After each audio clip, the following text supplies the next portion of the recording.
SGC here, and we're back with a movie review. Hail Caesar! Directed by the Coen brothers, this movie has a ton of people. But mainly, breaking it down, it largely deals with Josh Brolin, George Clooney, and Alden Ehrenreich. And then everyone else, check down below. So what's this film about? Well, it's the golden age of Hollywood. Eddie Mannix is a fixer. He is helping out with the production of the film Hail Caesar, and it stars this famous actor guy by the name of Baird Whitlock. And then all of a sudden, Whitlock is kidnapped by a group named The Future. We have no idea who that is. And Mannix is the one in charge of collecting the ransom money and rescuing Whitlock. And that's basically the entire film. Or that's what they would want you to think in the trailers. So what did I think?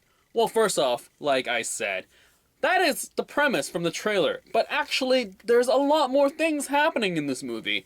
And basically, it's the golden age of Hollywood. They actually go through a lot of things that probably happened during the day.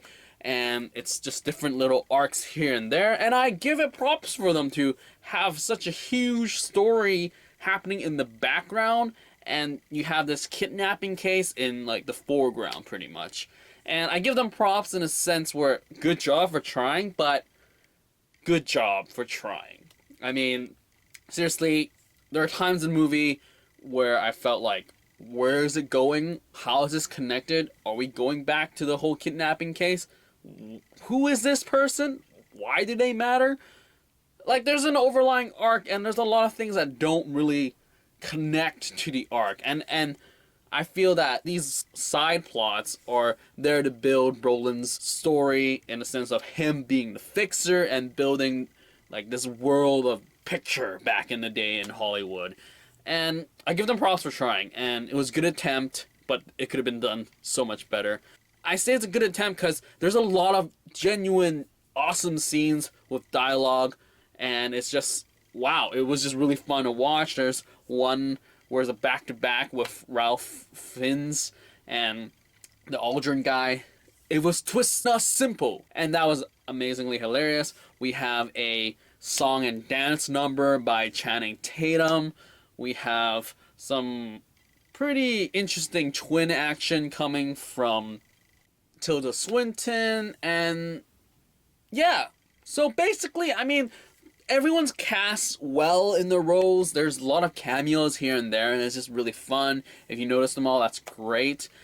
And the biggest letdown, I swear, for this movie in terms of cast is the fact that Scarlett Johansson and Jonah Hill are up front in the poster, and they're hardly in the film.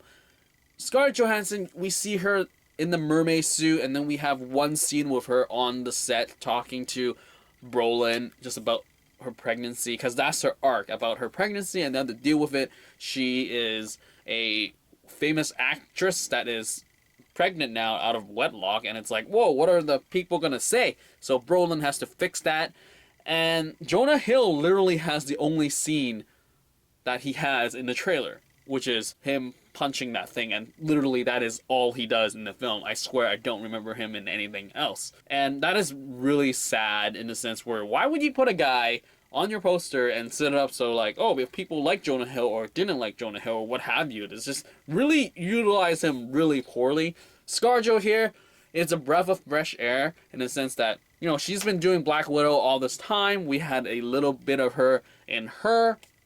Under the Skin wasn't a general audience film, and here was a chance for her to shine in a sense to show that she doesn't play simply just a Black Widow and that's all she can do, which is to stand around and be eye candy. And they could have totally done that here. They could have, you know, broke the stereotype that she has, that probably a lot of general audience have against her or have for her, and she can really shown her acting chops there, and it was just unfortunate that it was like this. Now, in terms of just general cinematography and the vibe and atmosphere, it was great. I love the era. The atmosphere carried really well over. Everyone's costume design was great. The mannerisms was great. Mannix's secretary, played by Heather Goldenhersh, was amazing. I really enjoyed her quick, like, really secretarial skills, line delivery when she's ever on scene with Brolin doing her, like, okay, this is what you need to do, Mannix, this is what you need to do, so yes, done, yes, done. Like, that was so, sort of like a charming way of just showing how, you know, the life back then was like. And that was great. I would say Alden playing the sort of new actor on the scene type of guy. He has some interesting scenes as well. Dialogue here is great. In a sense, the entire film is great on dialogue and sort of set pieces where they have like this, a lot of set pieces that it's pretty much memorable, but then the overlying movie is rather forgettable. You don't really care for George Clooney's character, and when you figure out who he's kidnapped by, it's like, oh, intriguing, but so what? And it's a reflection of the era, sure, but it doesn't have that story or plot sort of behind it where you care. Because the film feels like it's all over the place, and you can't really nail down, okay, is this building towards something? And largely it really doesn't. And I could say that a lot of these scenes really build the Hollywood picture, in the sense of back then. We get a sort of, oh, I get to know that, you know, era a little bit better, a slice of life sort of thing. But the whole George Clooney kidnap thing is not very crucial to the entire plot, even though it is the plot. You get what I'm saying? So there's that, and George Clooney, really, I don't really care for the guy. He just is himself. But there were some cool moments. I mean, when Hail Caesar, the movie, played within the movie, that was cool, and it was very epic, and it had a very great vibe of those kind of films, and that was done well, and it was not a very, why are we even here sort of thing. And I appreciate that. So, largely, I appreciate the effort, but I sort of wish they did it, like, better. And, I mean, it looks fine. The atmosphere, the vibe, the stage design, in terms of, like, the actual sets, because we go into different studios and we see all that stuff, and it's just great. It's, like, behind the scenes of Hack's greatness sort of thing.